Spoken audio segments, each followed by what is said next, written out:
Welcome to my channel. இன்றைக்கி நம்ம முக்கியமான ஒரு தெய்வத்தை பற்றி தெரிஞ்சுக்க போகிறோம். வாங்க வீடியோக்குள்ளே போகலாம். மூதேவி பல்லாயிரம் வருஷங்களுக்கு முன்னாடி பலரோட தெய்வமாக இஷ்ட தெய்வமாக வணங்கப்பட்டவ தான் இந்த மூதேவி. இப்போது தரித்திரத்தோட அடையாளமாக மாறிட்டாங்க. எப்படி? மறைக்கப்பட்ட சுவாரஸ்யமான வரலாறு என்ன? வாங்க பார்க்கலாம். இந்த வீடியோவை பார்த்து முடிக்கும்போது இனிமேல் யாரையும் உங்கள் வாயால் மூதேவின்னு சொல்லி திட்டமாட்டீங்க. நம்ம தமிழர்களுடைய மூத்த தாய் தெய்வம் தான் இந்த மூதேவி அப்படிங்கிறது இங்கே எத்தனை பேருக்கு தெரியும்? வீட்டில் ஸ்ரீதேவி தான் குடியிருக்கணும், மகாலட்சுமி தான் குடியிருக்கணும், மகாலட்சுமிக்கு மூத்தவளான இந்த மூதேவியை வீட்டை விட்டே விரட்டி அடிக்கணும் அப்படிங்கிற எண்ணம் தான் நம்மளுடைய எல்லாருடைய மனசுலேயும் இப்போ ஆழமாக பதிஞ்சிருக்கு. இந்த மூத்த தாய், மூத்த தேவி, மூதேவியை பற்றி நாம் தெரிஞ்சிக்காத சில சுவாரஸ்யமான வரலாறு கதையை பற்றி தான் இந்த வீடியோ மூலமாக நாம் தெரிஞ்சுக்க போகிறோம். பல்லாயிரம் வருஷங்களுக்கு முன்னாடி இந்த உலகத்தில் வாழ்ந்த மக்கள் யாரை கடவுளாக நினச்சி வழிபட்டாங்க? இந்த உலகத்தில் தோன்றின முதல் கடவுள் யாராக இருக்கும் அப்படின்னு பல தேடல்கள் இன்றைக்கும் இருந்துக்கிட்டு தான் இருக்குது. ஆனால் அதுக்கான பதிலை யாரும் சரியாக கண்டுபிடிக்கலை. இருந்தாலும் ஆராய்ச்சியின் மூலமாக கிடைச்ச சில தகவல்கள் இங்கே இருக்குது. வாங்க அதை பார்க்கலாம். நம்மளுடைய மூத்த குடிமக்கள் இந்த மூதேவியை தான் தங்களுடைய குலதெய்வமாக பாவித்து வழிபாடு செஞ்சு வந்ததா சில ஆராய்ச்சி குறிப்புகளில் சொல்லப்பட்டிருக்கு. தவ்வை, ஜேஷ்டா தேவி, காக்கை கொடியோல், மகாநித்திரை, ஏகவேணி, தூம்ரகாளி, இப்படி பல பேர்களால் அழைக்கப்பட்டவ தான் இந்த மூதேவி. மூத்த தெய்வம்னு அழைக்கப்பட்டு வந்த இந்த பேர் காலப்போக்கில் மூதேவி அப்படின்னு மாறிடுச்சு.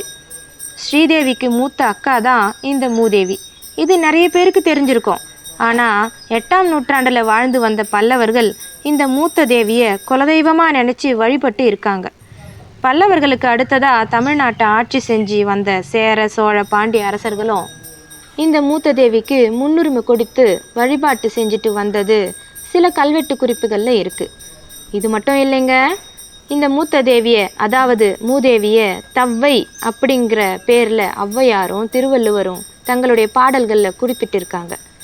அப்படிங்கிறதையும் நான் இந்த இடத்துல சொல்ல விரும்புகிறேன்.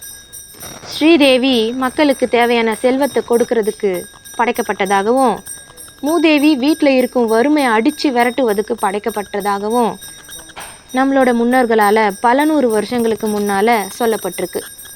உதாரணமாக, ஒரு வீட்டில் இருக்கிறவங்க சோம்பேறித்தனமாக இருக்காங்க, வாழ்க்கையில் முன்னேறதுக்கு ஒரு ஸ்டெப்பையும் எடுக்கலைன்னா அந்த வீட்டில் மூதேவி குடியிருக்கிறார் அப்படிங்கிறது நம்ம எல்லாருடைய கருத்தாக இருக்கும். ஆனால் இப்படி சோம்பேறித்தனமாக கெட்ட எண்ணத்தோடு வாழறவங்களோட வீட்டில் மூதேவி குடியேறி அவங்களுக்கு வாழ்க்கையில் பல கஷ்டங்களை கொடுத்து வாழ்க்கையில் எது நல்லது எது கெட்டதுன்னு புரிய வச்சு அந்த வீட்டில் இருக்கிற தரித்திரத்தை மூதேவி தன் கூடவே வெளியே போயிடுவா. இந்த மூதேவி வெளியே போன பிறகு மூதேவியோட தங்கச்சியான ஸ்ரீதேவி அந்த வீட்டுக்குள்ளே நுழைவா. பீடை பிடிச்ச தரித்திரம் பிடிச்ச வீட்டில் மூதேவி குடியேறுவா. அந்த வீட்டில் இருக்கிற தரித்திரத்தை விரட்டி அடிக்கிற வேலையை தான் இந்த மூதேவி பார்த்துக்குவா. இவ்வளவு சொல்லியும் மூதேவியை கடவுளாக உங்களால் நம்ப முடியலைன்னா உங்களை நம்ப வைக்க இன்னும் சில ஆதாரங்கள் என்கிட்ட இருக்குது. அதையும் பார்க்கலாம் வாங்க. என்னை பார் யோகம் வரும் அப்படின்னு எதுக்காக கழுத படத்தை மாட்டி வைக்கிறாங்கன்றது உங்களுக்கு தெரியுமா? வேறு ஏதாவது விலங்கோட ஃபோட்டோவை மாட்டி வச்சுருக்கலாமே. மூதேவி அவங்க கழுத மேலே தான் உட்காந்து வருவாங்களாம். அதனால் இந்த கழுத ஃபோட்டோவை எல்லாரோட வீட்லேயும் மாட்டி வைக்கணும்னு சொல்கிறாங்க. பொதி சுமக்கிறது தான் கழுதை. குறிப்பாக துணி வெளுக்கிறவங்க தான் இந்த கழுதையை துணி பொதி சுமக்கிறதுக்காக யூஸ் பண்ணிட்டு வருவாங்க. அழுக்க வெள்ளையாக்குவது தான் துணி வெளுக்கிறவங்களோட வேலை. இதே போல தான் மனுஷங்களோட மனசில் இருக்கிற அழுக்க சுத்தம் செய்யக்கூடிய வேலையை இந்த மூதேவி செய்கிறாங்க. ஆனால் காலப்போக்கில் மூதேவி அப்படின்ற பேரை கேட்டாலே வீட்டில் தரித்திரம் பிடிக்கும், வறுமை வந்துடும் அப்படின்ற எண்ணம் நமக்கு வந்ததுக்கான காரணம் தான் என்ன? நெல் கதிருங்க ஸ்ரீதேவின்னும் நெல் கதிர்கள் விளையிறதுக்கு கருப்பு கலரில் உரமாக இருக்கிறத மூதேவின்னும் அந்த காலத்தில் நம்மளோட முன்னோர்கள் சொல்லுவாங்க. அதாவது அழுக்கு படிஞ்சு கருப்பான உரத்தை மூதேவின்னு சொன்னதால் மூதேவி அழுக்கு படிஞ்சு சுத்தமே இல்லாத ஒரு தெய்வம் அப்படின்னு மக்கள் மனசில் பதிய தொடங்குச்சு. காலப்போக்கில் அதுவே இந்த மூத்த தேவியை மூதேவியாக மாற்றுறதுக்கு ஒரு காரணமாக அமைஞ்சுது. மூத்த தேவியாக இருக்கிறவ என்றைக்குமே நமக்கு கஷ்டங்களை கொடுக்குறவ இல்லை. நம்ம இடத்துல இருக்கிற கெட்டதை நீக்கி விரட்டி வெளியே எடுத்துகிட்டு போகிறவ அப்படிங்கிறத இப்போ நீங்கள் புரிஞ்சுக்கிட்டு இருப்பீங்கன்னு நினைக்கிறேன்.